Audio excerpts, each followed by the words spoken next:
গান্ধীজির প্রদর্শনীগুলো এক এক করে পুরোটা দেখে নেই। কখনো গান্ধীজি আশ্রমে ঘুরতে আসলে পুরো সময় নিয়ে আসবেন আর পুরোটা দেখে যাবেন,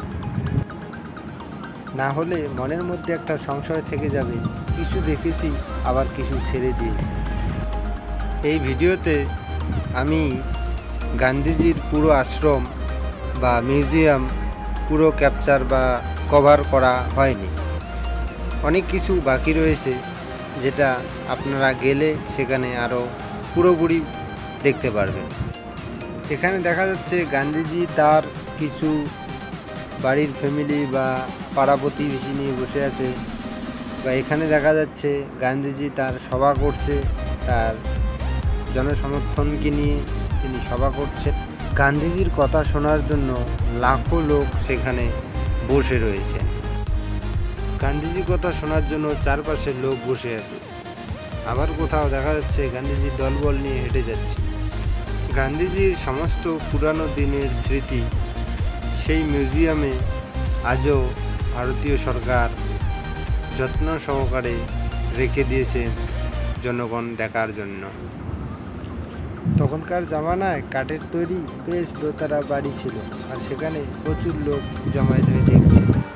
গান্ধীজি বেশ তার পুরনো চেয়ার এবং খাটিয়ার মধ্যে বসে রয়েছে, সাথে অন্য ব্যক্তির সঙ্গে আলাপ আলোচনা করছে। নেতাজি সুভাষচন্দ্র বোস গান্ধীজিকে গুরু মনে করতেন, কিন্তু গান্ধীজি কূটনীতিক চাল চালতেন। এখানে আমরা দেখতে পাচ্ছি গান্ধীজি রবীন্দ্রনাথ ঠাকুরের সঙ্গে বসে রয়েছে।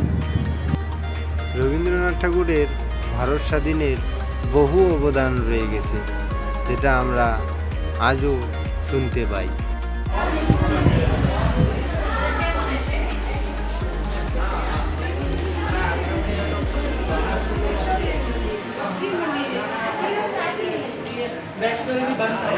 চল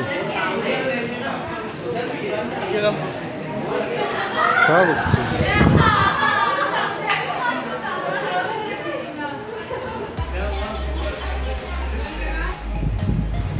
এখন আমরা যাব গান্ধীজি যে ঘাটে স্নান করছিলেন সেই ঘাটটা দেখে আসি একবার। এখানে প্রতিদিন প্রচুর লোক আশ্রমে ঘুরতে আসে। এখানে আমরা দেখতে পাচ্ছি গান্ধীজির সবরমতী আশ্রমের পাশে সবরমতী নদী।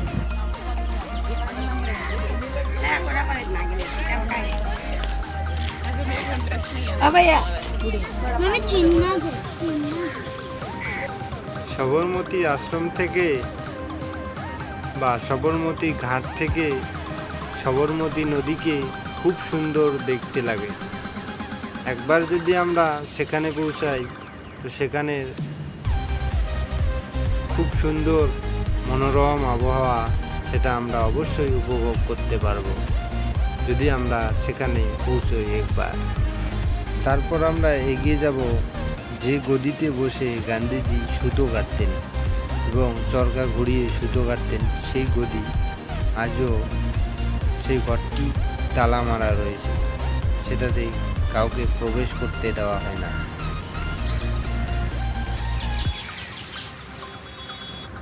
এই সবরমতী প্রাঙ্গণে গান্ধীজির বহু মূর্তি এখনও রয়েছে।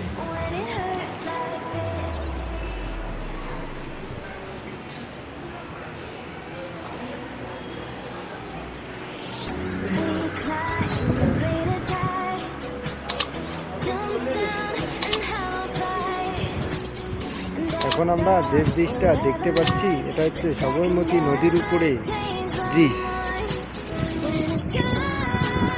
আর এই ব্রিজের উপর থেকে দেখা যাচ্ছে গান্ধীজির এই আহমেদাবাদ শহর ঝলমল করছে, যেন আমরা অন্য দেশে রয়েছি। আর কখনো ঘুরতে গেলে আহমেদাবাদ স্টেশনে নেমে সেখানে এক অটো ধরে 150-200 টাকা ভাড়া দিয়ে ডাইরেক্ট গান্ধীজি সবরমতী আশ্রমে পৌঁছে যাবে।